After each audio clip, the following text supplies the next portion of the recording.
brought you by Silver Pumps and Motors. Top quality और consistent performance के लिए सिर्फ सिल्वर पंप्स नाम याद रखना. హాలీవుడ్ స్క్రీన్ మీద ఒకప్పుడు రజనీకాంత్, కమల్ హాసన్ ఎలాగో ఆ తరువాత జనరేషన్ లో విజయ్, అజిత్ అదే స్థాయిలో పోటీ పడ్డారు. ఇమేజ్, క్రేజ్, మార్కెట్ పరంగా ఇద్దరు పోటాపోటీగా అలరించారు.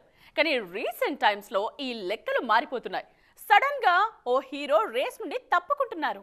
పొలిటికల్ ఎంట్రీ విషయంలో క్లారిటీ ఇచ్చిన తర్వాత కూడా విజయ్ ఏమాత్రం తగ్గడం లేదు. ద గోట్ సినిమాతో తన రికార్డుని తానే బ్రేక్ చేశారు. Day 1 all time high collection సాధించి సత్తా చాటారు విజయ్.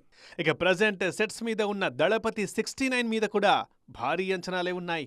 విజయ్ ఒక్కో సినిమాతో మార్కెట్ పెంచుకుంటూ పోతుంటే అజిత్ మాత్రం రివర్స్ లో ట్రావెల్ చేస్తున్నారు. 5 ఏళ్లలో అజిత్ ఒక్కో సినిమాకి మార్కెట్ వసూళ్ల లెక్క తగ్గుతూ వస్తోంది. 2019లో రిలీజ్ అయిన విశ్వాసం అజిత్ కెరీర్లో చివరి బ్లాక్ బస్టర్ మూవీ. రీసెంట్ టైమ్స్లో రేసింగ్ మీద ఎక్కువగా కాన్సన్ట్రేట్ చేస్తున్నారు అజిత్. అందుకే సినిమాల విషయంలో ఎక్కువ టైం ఇవ్వలేకపోతున్నారు.